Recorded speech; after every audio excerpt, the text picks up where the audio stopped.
안녕하세요. 포도가게 인형입니다. 처음으로 인사드립니다. 저희 채널은 포도를 소개해드리고 포도 품종과 재배 방법에 대한 이야기를 하기 위해서 만들어졌습니다. 저희가 소개해드리는 정보는 일본, 미국, 중국 등 6종된 곳의 현지 반응과 국내에서 재배한 실황을 조사하여 소개해드리도록 하겠습니다. 본 유튜브의 정보는 현지 판매 사이트, 블로그, 유튜브, 보고서, 홍보책자 등 다방면에서 자료를 확인한 후에 말씀드리는 것으로 100% 신뢰할 수 있는 정보가 아니라는 점을 알아주시기 바랍니다. 아직 국내에서 확실히 재배 실험을 하여야 하며 섣부르게 품종을 선택하셔서 피해를 보지 않으시기를 바라며 제작되었습니다.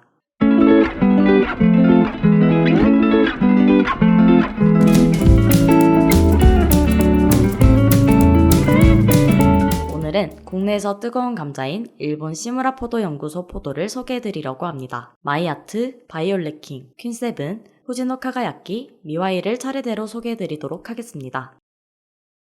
마이아트는 시무라 포도 연구소에서 윙크 샤인머스켓을 교배한 품종으로 하트 모양이 인상적인 포도입니다.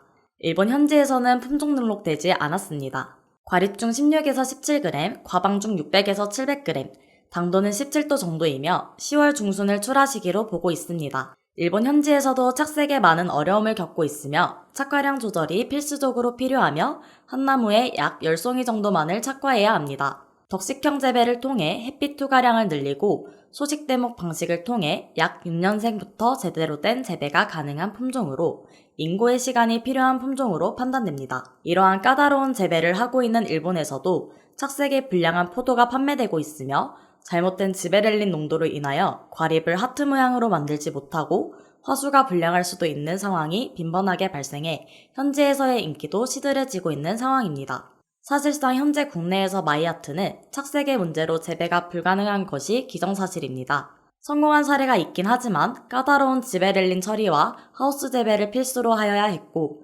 관비 관수가 매우 힘들어 그 비율은 올해 샤인머스켓으로 돈을 벌었다는 비율보다 적은 수준입니다. 까다로운 착색 조건과 재배 조건, 인고의 시간을 거쳐야 재배가 가능한 마이아트. 하트 모양까지 나오지 못한다면 어디에 팔아먹을지 걱정이 됩니다. 바이올렛킹은 시무라 연구소에서 2008년에 만든 포도입니다. 윙크의 샤인머스켓 교배 조합으로 특이한 점은 맨즈와인에 근무할 당시에 만든 품종입니다. 품종 등록은 준비 중이라는 이야기가 있으나 아직까지는 소식이 없습니다. 과방중 500에서 600g, 과립중 17에서 25g, 당도 16에서 17도 정도이며 출하는 9월 상순에서 9월 하순으로 나와 있습니다. 과립이 샤인머스켓보다 크게 재배되는 것은 맞지만 착색 자체가 이루어지지 않고 있습니다. 붉은색 포도라고 하기보다는 붉은색이 있는 포도가 좀 더 정확하지 않을까 합니다. 일본 내에서 어느 정도 재배가 이루어지는 품종이고 리뷰도 많지만 시무라 포도 연구소에 올라와 있는 포도와 비교하면 누가 색소를 바른 게 아닐까 착각할 정도로 착색률이 극명합니다. 맛은 확실히 있다는 이야기가 많았습니다. 당도가 그렇게 높지는 않으나 향이 어느 정도 강해 자두를 먹는 것 같다는 이야기가 많았습니다. 하지만 국내에서 지베렐린 처리가 제대로 이루어지지 않으면 큰 과립이라는 장점도 착색도, 당도, 향도 챙기지 못합니다. 바이올렛킹, 직판으로만 판다면 괜찮을 수도 있다는 생각을 합니다. 퀸세븐은 시무라 포도 연구소에서 샤인머스켓과 매니큐어 핑거를 육성한 품종입니다. 2015년경에 발매하였지만 역시나 품종 등록이나 상표 등록은 하지 않았습니다. 과립이 작고 타원형인 것이 특징입니다. 일본 현지에서는 세상에서 가장 달콤한 포도라고 광고를 하고 있으나 확인이 필요한 부분입니다. 최근 일본 품종들과 같이 산미가 적어 단맛이 강하게 느껴지는 편이며 식감은 아삭한 것이 특징입니다. 당도는 20브릭스 정도 되겠습니다. 지베렐린 처리를 하더라도 과방중이 약 300에서 400g 정도로 작은 편이며 과립 또한 8에서 10g으로 작은 편에 속합니다. 수세는 중간 정도이며 열과 현상은 적은 편이라고 합니다. 과립수를 늘려서 과방중을 키우려고 한다면 착색 불량이 생길 수 있습니다. 쉽게 말해 어떤 방법을 쓰더라도 큰 송이를 만들기는 힘들다는 뜻입니다. 과립은 투명하고 과피에 줄이 있으며 착색 불량과 잔알이 생기는 현상도 영상을 통해 어느 정도 확인이 됩니다. 현재 일본에서 퀸세븐을 재배하는 지역은 많지 않으며 2023년부터 제대로 된 수확이 가능하다고 발표는 했으나 판매되고 있는 수량이 거의 없으며 있다 하더라도 높은 가격대에 비해 좋은 후기는 찾아보기 힘듭니다. 퀸세븐의 짧은 저장 기간 또한 한몫한다고 생각합니다. 판매 사이트에서는 5일 정도가 지나면 향과 맛이 사라진다는 말이 있는 걸로 보아서는 직판이 많은 일본에 대비해 공판장이 많은 국내는 힘들 것이라고 생각합니다. 퀸세븐이 가지고 있는 과방중, 과립중, 색 등의 특성이 국내 시장 특성상 재배와 판매가 힘들다고 생각됩니다. 또한 일본 현지에서도 출시된 지 얼마 되지 않은 품종이라서 재배 매뉴얼도 없고 연구가 부족한 품종이어서 국내 재배 시에는 각별한 주의가 요망됩니다. 일본에서 무액정으로 내세운 퀸세븐, 과연 맛과 풍미를 기타 시들리스 품종들과 비교해 볼 때 굳이 선택 가치가 있는지 의심스러운 품종입니다. 후지노 카가야키는 샤인머스켓과 윙크를 교배하여 나온 품종입니다. 일본의 시무라 포도연구소에서 개발한 품종으로 후지산을 보고 영감을 얻어 후지의 빛이라는 거창한 이름으로 불리고 있습니다. 후지노 카가야키는 일본에서 2017년 품종 등록을 위해 출원했지만 2020년 8월 거절당했으며 아직 일본 내에서 재심사를 한다는 이야기는 없습니다. 후지노 카가야키는 현재 일본에서 블랙 샤인머스켓으로 광고되고 있습니다. 당도가 30브릭스가 넘고 과립중도 20g이 넘으며 과방중도 700g인 대단한 포도지만 아직 누구도 그 대단함을 느껴보지는 못한 것 같습니다. 이번에는 후지노 카가야키를 먹은 사람들 후기를 봅시다.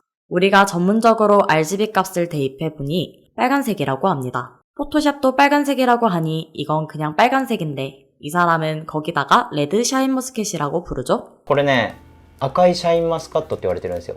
レッドシャインマスカット。